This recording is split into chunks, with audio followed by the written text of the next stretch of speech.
Let's listen in now to Israel's government as they give their daily briefing.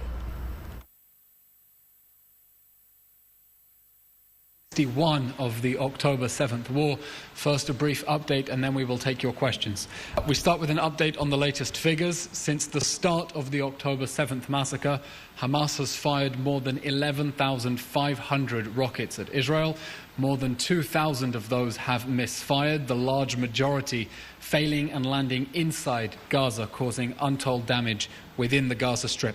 Just yesterday, Hamas launched a massive missile attack on the greater Tel Aviv area, causing damage. Shrapnel from interceptions hit several places in Tel Aviv, including a school, a main street and the beach. The total number of people who have been injured and evacuated to hospital since the start of the massacre is 10,039, including 9,460 physical injuries. The IDF has notified families of the deaths of 410 fallen soldiers, including those who have fallen in on-the-ground targeted fighting. IDF fatalities have risen by 4 since yesterday's update, with the confirmed deaths of Lieutenant Colonel Yochai Gur Hirschberg, Major General Yonatan Malka, Major Eli Eliyahu Cohen, and Sergeant Major Reserves Matan Damari. The number of hostages held by Hamas in Gaza has been revised upward to 138 after an individual previously missing was confirmed to be a hostage of Hamas. 118 male hostages and 20 female. We're talking about 127 Israeli citizens, 11 foreign nationals. There are 2 children among the hostages, the 2 Bibas children, and 10 people over the age of 75. The War Cabinet met yesterday with families of the hostages, those still trapped in Gaza and those since freed. The families told the Cabinet their heartbreaking stories about the thirst, hunger, mental, physical abuse in the Hamas terror dungeons and enduring trauma. After that meeting, the Prime Minister reaffirmed that Israel will spare no effort to return their loved ones. Our goal is to ramp up military pressure on Hamas so that there will be no one left behind. Israel welcomes our great friend President Biden's clear moral leadership, confirming that it was Hamas's refusal to release all the women hostages that broke the deal and terminated the pause in the fighting. We, of course, welcome the President's remarks that everyone still being held hostage by Hamas needs to be returned to their families immediately, and that the United States will not stop working together with us until we get everyone out.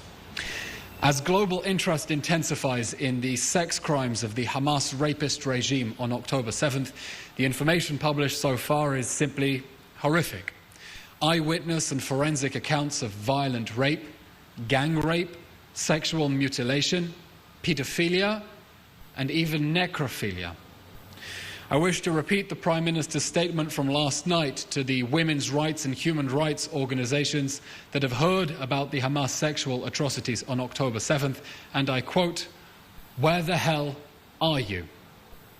We expect all civilized leaders, governments, nations to speak up against these atrocities, and it is unforgivable that some still choose to deny, downplay, or deflect the crimes of the Hamas rapist regime that we will topple and bring to justice. An operational update. The IDF has announced the 3rd phase of the ground operations, encircling Khan Younis in order to continue dismantling the Hamas terror state. The Hamas Khan Younis battalion played a key role in the atrocities of the October 7th massacre, and we are working to destroy the terror infrastructure that it has built above and below ground within civilian areas in flagrant violation of international humanitarian law, and we will do that while doing everything we can to minimize civilian casualties consistent with our obligations under international law and to get civilians to safety. Meanwhile, the IDF is securing its accomplishments in northern Gaza, having seized Hamas strongholds there and eliminated its infrastructure. Our forces are operating in the strongholds of Jabalia and Sheja'ir, integrating land and air forces to target Hamas terrorists, many in face-to-face combat, and eliminate their military assets. This campaign has already significantly degraded Hamas's military capabilities on the way to advancing the central goal of this war, which Hamas started, of destroying Hamas's military capabilities altogether. And in just the last few minutes, the IDF has revealed that it has captured one of the largest weapons depots it has found in the Gaza Strip, located near a school and a clinic. We're talking about hundreds of rockets and launchers and UAVs and explosive devices in northern Gaza, again cynically embedded within civilian areas, recklessly putting in danger the lives of the people we have been working hard to evacuate from the war zone. The IDF continues to target Hamas terror infrastructure and operatives with precision. To date, the IDF has eliminated half of Hamas's battalion commanders. We've eliminated the senior leadership of the Hamas Northern Gaza Strip Brigade, including its commander, deputy commander and other leading terrorists, in addition to taking out the commanders of the Beit Lahia, Central Jabalia, Sabra, Shati, Dark Tapah and Shaja'iyah battalions. There will be no refuge for the monsters responsible for the October 7th massacre and planning another one.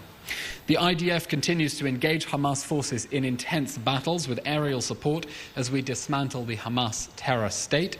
As our forces move through Gaza, they continue to expose Hamas's exploitation of civilian infrastructure, including that weapons depot revealed just minutes ago, finding tunnel shafts in the vicinity of civilian infrastructure, including schools, as well as weapon caches inside schools. Yesterday, the Air Force struck approximately 250 terror targets in Gaza, in addition to those ground operations, including the launchers that were used in yesterday's large-scale missile attack on the greater Tel Aviv area. An update from the northern border: the IDF remains on high alert against Hezbollah aggression on our border with Lebanon. Yesterday in the north, IAF combat aircraft attacked a series of Hezbollah targets in southern Lebanon, including posts and military sites where weapons were stored and Hezbollah terrorists were operating. Israel has already exacted a high price from Hezbollah for its belligerency, a price that it is trying to hide. We remain focused on bringing to justice the monsters of the October 7th massacre and warning anyone of thinking of entering this war. In a word, don't. The State of Israel is completely committed to achieving the goals of this war, securing the release of all the hostages, eliminating Hamas's reign of terror in the Gaza Strip, and permanently removing the threat to Israel's citizens from that territory. We too want this war to end already, but it can only end in a way that ensures that Hamas can never attack our people again, as it has consistently threatened to do since the beginning of the October 7th massacre. To friends around the world who are pressing for a quick end to this war, we say the only way to end the war and to end this war quickly is to apply crushing pressure against the Hamas terror regime and to destroy it in a way that will bring security to Israel and new opportunities for Palestinians who realize that terrorism is a dead end. Friends who want to help us shorten this war must stand steadfast alongside us as we fight to bring the October 7th monsters to justice for the sake of our children and for the sake of humanity. That's the end of our update for today, and we'll now take your questions. Thank you. A question from Jim Williams, Zenger International News Service, Washington, D.C. How do you respond to those who criticize Israel for not following the rules of war when Hamas, a terrorist organization, hasn't followed any rules thus far, including the ones they agreed to in the pause for the hostage deal? The Israeli army is acting in accordance with the highest standards of international law under the laws of armed conflict. We are constantly innovating new ways to protect civilians from the decisions of their own leaders to try to keep them in harm's way as human shields, as we're seeing with the Human Shield hotline that we opened for Palestinians to report being held as human shields, as we see with that incredibly detailed map that the IDF has published. We are putting in place efforts that no army in the history of warfare has made in the context of counter-terrorism wars in urban areas to keep civilians safe. And we do this in a reality in which, as you note, the enemy has no regard not only for international humanitarian law, but for basic norms of humanity as well, and continues to perpetrate a double war crime, launching indiscriminate attacks against our civilians while hiding behind their own civilians. But despite Hamas's cynical disregard for international law and human values, we will continue to uphold the highest standards of the laws of armed conflict. Question from Kieran Monks, the I newspaper. Can you tell us anything about reports that the IDF believes it's getting closer to finding Hamas leader Sinwar? And how important would this be to the goal of destroying Hamas? If the IDF were closing in on Yahya Sinwar, I wouldn't reveal that to him live in this press conference. As we've said, every Hamas terrorist is a dead man walking. Our goal in this war is to bring to justice all of the monsters involved in the October 7th massacre and planning a new one, from the top masterminds all the way to the lowest foot soldiers. And our war will end with the end of Hamas and destruction of its governing and military capabilities inside the Gaza Strip. Question from Joel Pollack of Breitbart News. Has Israel considered making offers directly to the terrorists or civilians holding individual Israeli hostages to come forward and release them and receive some kind of amnesty or reward? There will be no immunity and no impunity for the monsters who on October 7th brutally massacred, beheaded, burned, tortured, mutilated and raped our people. We will not leave the Hamas terror regime in place to continue attacking our people and abducting our people. Our strategy at the moment to get the hostages home is based on unrelenting military pressure on Hamas combined with intense diplomatic efforts. That strategy has already been vindicated with the release of 110 hostages, less than half, but a considerable achievement nonetheless to get almost all the children and nearly all the women out, and we're going to continue applying military pressure on Hamas, bringing on board intense diplomatic efforts as well to get Hamas to release all of our hostages, the women and the men, the young and the old, the civilians and the soldiers. There will be no one left behind. None of us are free until all of them are free. Question from Dan Williams. Your response to US sanctions against settler violence, is this an acceptable measure in Israel's eyes? Dan, Israel denounces any violence and has zero tolerance for citizens who may be thinking of taking the law into their own hands or engaging in acts of vigilantism or hooliganism. The large majority of Israeli residents in Judea and Samaria are law-abiding citizens who suffer from Palestinian terrorism on a daily basis. That terrorism must come to an end, and the Israeli army is making every effort now to contain this conflict, despite Hamas's best efforts to try to escalate the situation. We're trying to prevent that situation from escalating, and we repeat, we have absolutely zero tolerance for any such hooliganism or vigilantism. Question from David Isaac at JNS. There was a Channel 12 report yesterday that Sinwar and other senior leaders will look to escape across the Philadelphia corridor. Is that realistic?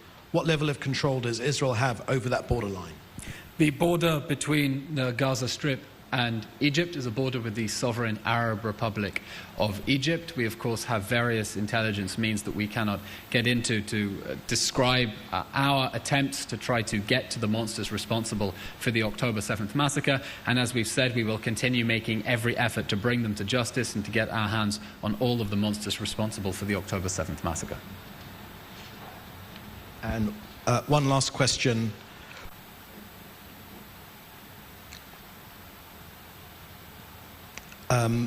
Also from Joel Pollack at Breitbart, asking about the notion to flood the Hamas tunnels with seawater. What comment do you have about that?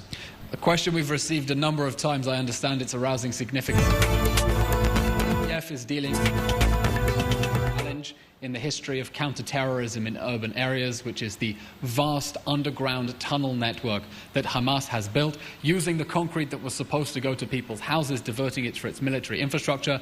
Other Western armies have fought against terror tunnels before. Those have been in mountainous areas away from civilian areas. Hamas has been very innovative in its construction of these underground tunnels, and the Israeli army is also going to have to be innovative and inventive in finding ways to locate and destroy those tunnels. But beyond the means that the Israeli army has already elaborated on, I'm afraid we have no further comment at this stage. Last question from Dan Williams. Has Israel asked Egypt to take in Gaza refugees? Dan, let me circle back to you on that. At the moment, we're focusing on getting civilians out of harm's way inside the Gaza Strip. That's why, with the beginning of the ground operation, we designated the Al-Mawasi area in southwest Gaza as an area that would be suitable for international agencies to set up shelter and deliver food and water and medication for the civilians who need it. And our focus is to urge humanitarian organizations, those on the ground, instead of shoveling civilians into densely populated areas where Hamas has already embedded itself inside and under civilian areas, we want to see them going to humanitarian zones inside the Gaza Strip where Hamas is not operating, so that we can target the Hamas terror infrastructure responsible for the October 7th massacre. Thank you. Okay, thank you very much, everyone. Have a good day and keep safe. Thank you.